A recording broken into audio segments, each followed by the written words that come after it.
মনে করে? প্রভু, তুমি না আমায় সতী নারীর সন্ধান আনতে বলেছিলে, পেয়েছো? পাবো না মানে? তুমি পাঠিয়েছেন আমি খবর না নিয়ে আসি?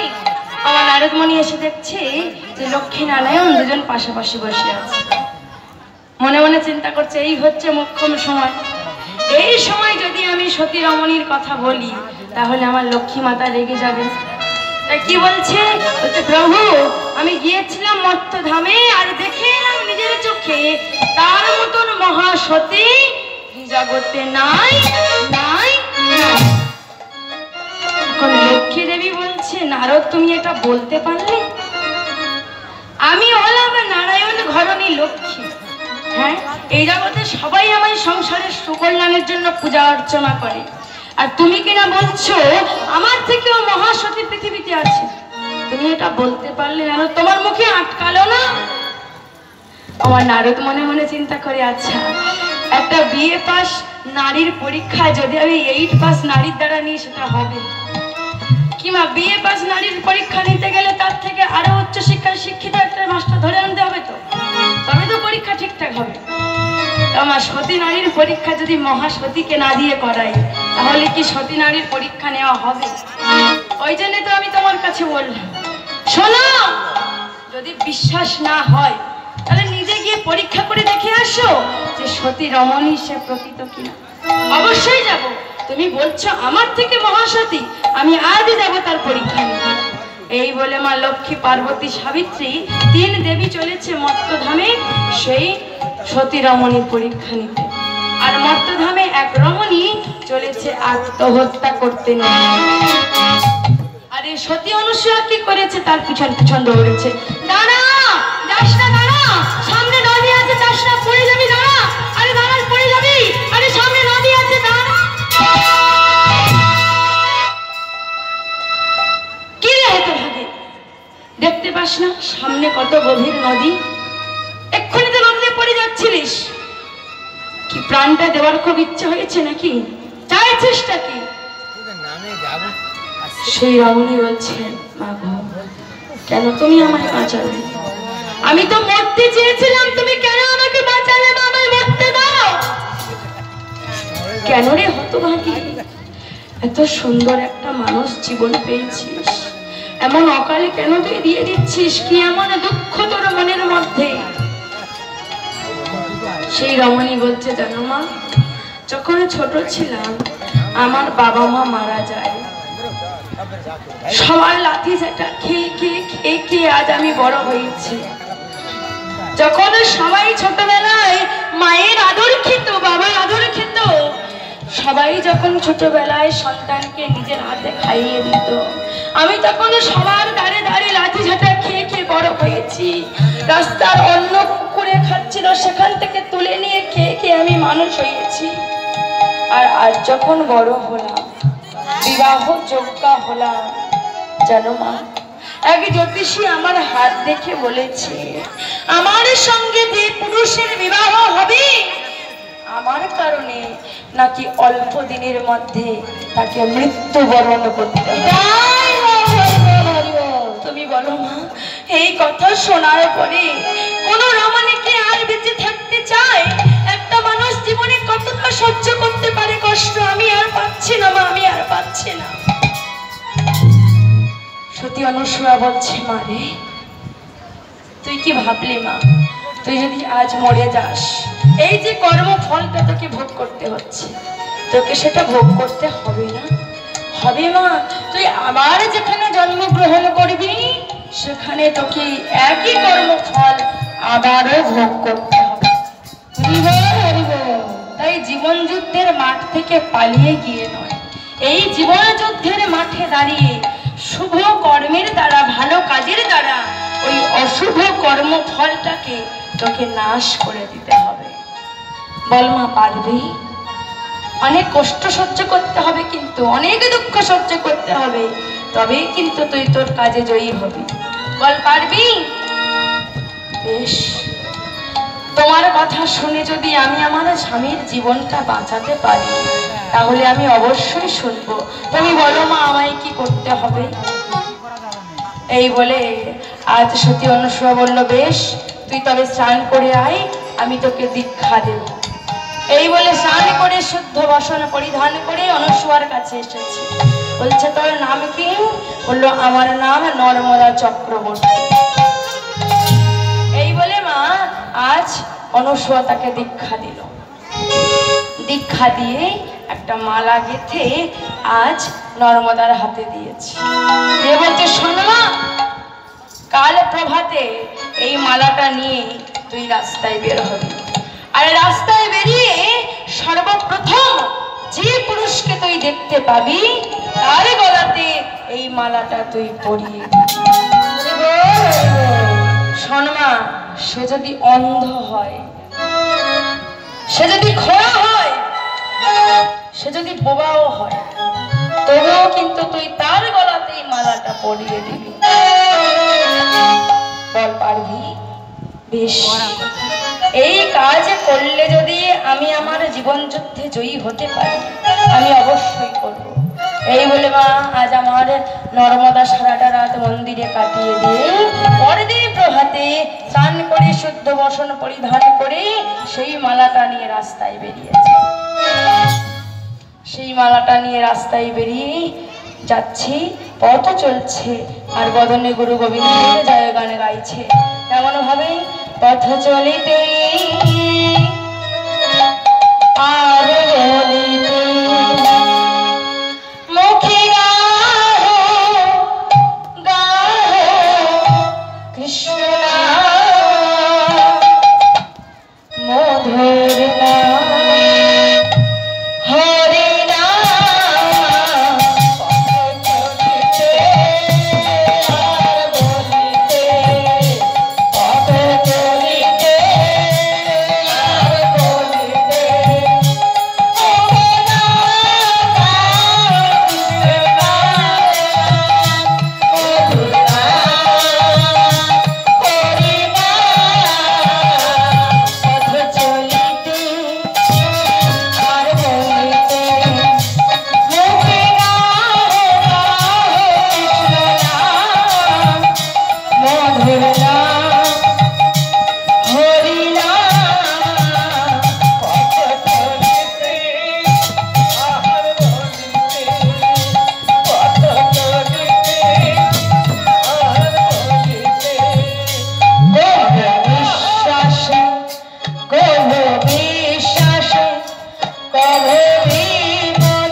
রাস্তা দিয়ে হেঁটে আসতে আসতে আমার যোগ মায়া তার মায়ার দ্বারা সেই কৌশিক মনির সারা অঙ্গে কুষ্ঠ ব্যাধি দিয়ে দিল। যেই না হঠাৎ করে সারা গায়ে কুষ্ঠ ব্যাধি হলো, আমার সেই কৌশিক মনি বলছে কি আমার কি হলো, আমার সারা গায়ে কুষ্ঠ ব্যাধি, এমন প্রচুর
এই কি তোমার লীলা,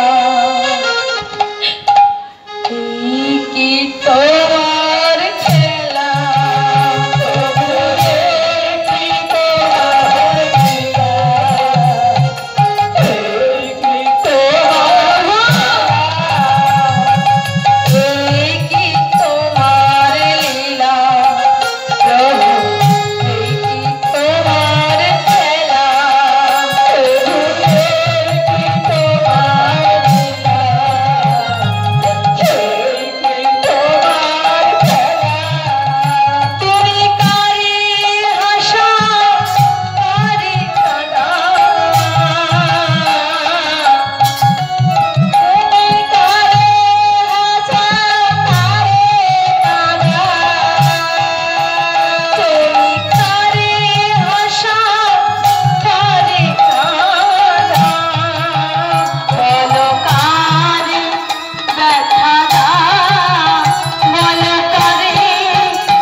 এমন ভাবে কৌশিক মুনি যন্ত্রণায় ছটফট করছে মা।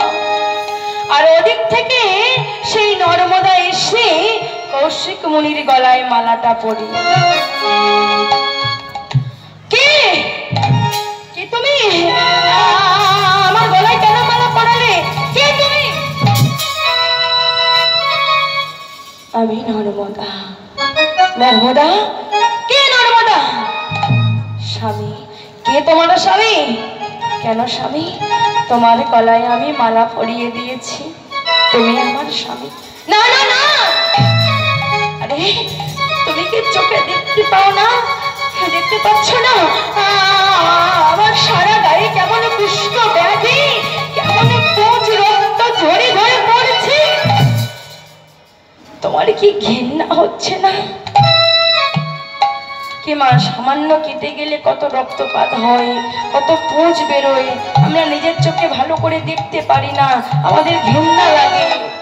আর সেই পুঁজ রক্ত মাখা, সেই কুষ্ঠ ব্যাধিওয়ালা সেই কৌশিক মুনির গলায় নর্মদা মালাটা পরিয়ে দিল।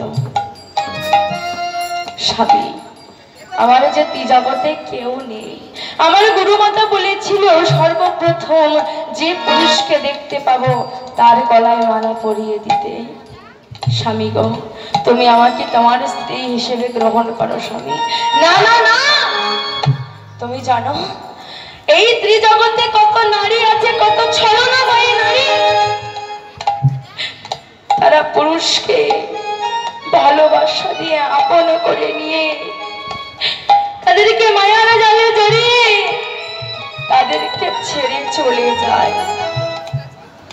ওমা, এই জগতে কত ভালোবাসা রাস্তায় শুরু হয়, রাস্তায় শেষ হয়ে যায়।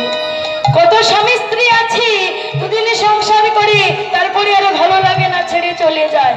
তুমি জানো কত সুস্থ মানুষের সংসার হয়নি, আর আমি তো একটা কুষ্ঠ রোগাগ্রস্ত ব্যক্তি। তুমি বলছো তুমি আমার সঙ্গে সারা জীবন থাকবে, এটা কি বিশ্বাস করা যায়? স্বামী, সবাই তো এক হয় না স্বামী, তুমি আমাকে সবার সঙ্গে গুলিও না। শোনো, সবাই একই কথা বলে, যখন সম্পর্ক শুরু হয় সবাই একই কথা বলে, তারপরে যখন একজন আরেকজনকে ভালোবেসে ফেলে তখন একজন আরেকজনকে কষ্ট দিয়ে ধরে চলে যায়। স্বামী, আমি তোমার চরণ ধরে কথা দিচ্ছি, কখনো তোমায় ছেড়ে যাব না। আমার যখন বারবার বলছে এমন কথা, তখন আমার কৌশিক মুনি বলছে, সত্যি বলছো তো? ওমে, তুমি কোনোদিন আমায় ছেড়ে চলে যাবে না তো? না স্বামী। ওমে, যদি আমি মরে যাই তবুও তুমি আমার সঙ্গে থাকবে তো? থাকবো স্বামী। আমি তোমার দুটো চরণ ধরি কথা দিচ্ছি, এই জগতে তুমি যতদিন থাকবে আমি তোমার সঙ্গে থাকবো। ওমে ওমে, তোমার নাম কি গো? আমার নাম নর্মদা। ও নর্মদা, নর্মদা, আমার তো কোনো ঘর বাড়ি নেই, আমি তাহলে তোমায় কোথায় রাখবো?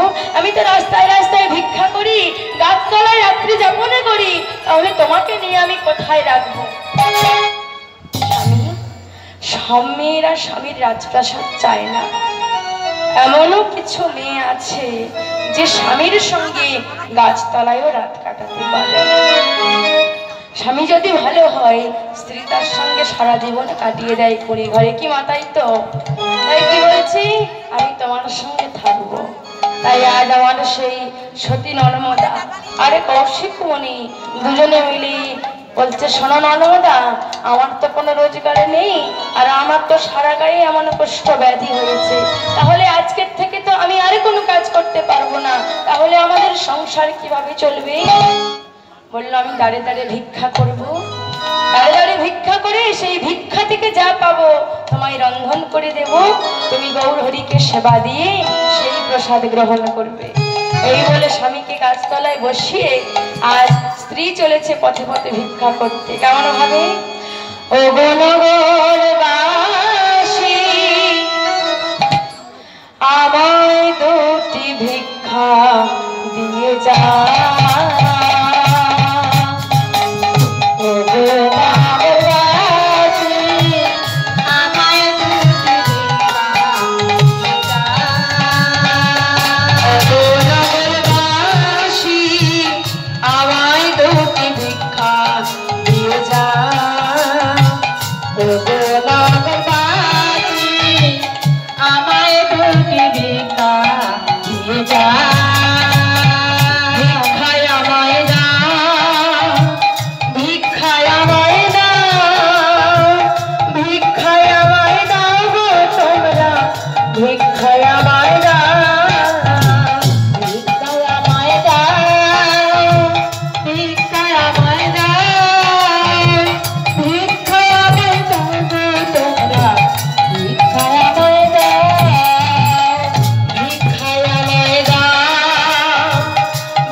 এমন ভিক্ষা করে করে মা স্বামীকে যা পেয়েছে রন্ধন